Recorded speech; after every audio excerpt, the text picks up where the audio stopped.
দোকানদার ভাই, হ্যাঁ ভাই।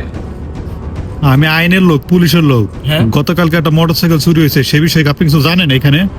এটা তো মোহাম্মদপুর ভাই, এখানে তো প্রতিনিয়ত চুরি হয়, ঠিক আছে? আমি যতটুকু জানি গতকালকে এই সামনের দোকান থেকে তুলেছি, ঠিক আছে? এটা তদন্ত করার জন্য এখানে আসছি। ওকে ভাই, তাহলে আপনি আমার হুন্ডাটা একটু দেখেন। হ্যাঁ, আমি সামনের দোকানে একটু জিজ্ঞেস করে আসি।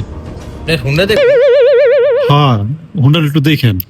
স্যার আপনার মাথা ঠিক আছে? মাথা ঠিক আছে? কেন? তা আপনার মোটরসাইকেল কই? আপনি মোটরসাইকেলের কথা বলতেছেন? এই যে আমার মোটরসাইকেল দিয়ে আমার। মোহাম্মদপুর, মোহাম্মদপুর, আমার মোটরসাইকেল।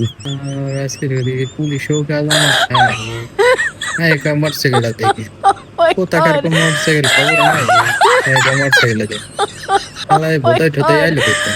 হ্যাঁ, আমি আমার কাম করবো, ঠিক আছে?